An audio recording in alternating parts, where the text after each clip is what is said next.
ಇದು ಭಾಳ ಲೇಟಾಗಿ ಬೆಳಕಿಗೆ ಬಂದಿದೆ. ಡಿಸೆಂಬರ್ನಲ್ಲಿ ಮತ್ತು ಜನವರಿನಲ್ಲಿ ಆಗಿರ್ತಕ್ಕಂಥ ಘಟನೆ ಅದು ಯಾರಿಗೂ ಗೊತ್ತಾಗಿಲ್ಲ. ಆಮೇಲೆ ಅವ್ರು ಯಾರು ಎಲ್ಲೂ ಕಂಪ್ಲೇಂಟ್ ಕೊಡೋದಾಗಲಿ ಅಥವಾ ಹೇಳ್ಕೊಳ್ಳೋದಾಗಲಿ ಮಾಡಿಲ್ಲ.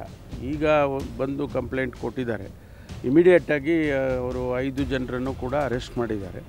ಮುಂದಿನ ಕ್ರಮ ಕಾನೂನಿನ ಪ್ರಕಾರ ಏನು ಕ್ರಮ ತಗೋಬೇಕು ಪಾಕ್ಸೋನಲ್ಲಿ ಬಂದರೆ ಅದನ್ನು ಕಮಿಷನರು ಅಥವಾ SP ತಗೊಳ್ತಾರೆ. ಸರ್ ಹೇಮಾವತಿ ನಾಲೆ ಸರ್ ಸಭೆ ಮಾಡ್ಬೋದಲ್ಲ ಸರ್? ನಾವು ಸಾಕಷ್ಟು ಸಭೆಗಳನ್ನು ಮಾಡಿದ್ದೀವಿ. DCM ಅವರು ಮಾಡಿದ್ದಾರೆ. ಇದು ತಾಂತ್ರಿಕವಾಗಿ ನಾವು ಸಮಿತಿ ಮಾಡಿ ಸಮಿತಿಯಿಂದ ವರದಿ ತರಿಸ್ಕೊಂಡು ಆನಂತರ ಕ್ರಮ ಮಾಡ್ತೀವಿ ಅಂತ ಹೇಳಿತ್ತು. ಅದರ ಪ್ರಕಾರ ವರದಿ ಬಂದಿದೆ. ವರದಿನಲ್ಲಿ ಕೂಡ ಇದು ಏನು ತೊಂದರೆ ಆಗೋದಿಲ್ಲ ಅಂಥೇಳಿ ವರದಿ ಕೊಟ್ಟಿದ್ದಾರೆ. ಅದನ್ನು ಮುಂದೆ ಇಟ್ಕೊಂಡು ಕೆಲಸ ಪ್ರಾರಂಭ ಮಾಡಬೇಕು ಅಂತ ಇರಿಗೇಷನ್ ಡಿಪಾರ್ಟ್ಮೆಂಟಿಂದ ಸೂಚನೆ ಕೊಟ್ಟಿದ್ವಿ.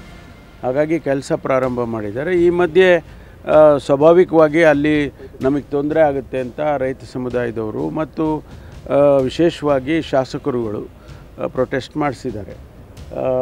ನಾನೀಗ ತುಮಕೂರಿಗೆ ಹೋಗ್ತಾ ಇದ್ದೀನಿ. ಅಲ್ಲಿ ಹೇಮಾವತಿ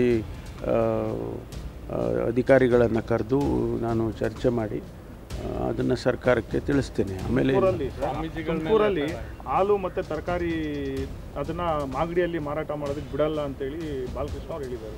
ನನಗೆ ಗೊತ್ತಿಲ್ಲ, ಇಷ್ಟೊಂದು ದ್ವೇಷದ ಮಟ್ಟಿಗೆ ಇಲ್ಲ, ಅದು ನನಗೆ ಗೊತ್ತಿಲ್ಲ. ಒಬ್ಬರೊಬ್ಬರು ಶಾಸಕರುಗಳು ಸಂಯಮದಿಂದ ಹೋಗಬೇಕಾಗ್ತದೆ. ಆದರೆ ಆ ರೀತಿ ನನಗೆ ಗೊತ್ತಿಲ್ಲ, ಅದು ಹೇಳಿಕೆ ಬಂದಿರೋದು. ಅದನ್ನು ನೋಡೋಣ.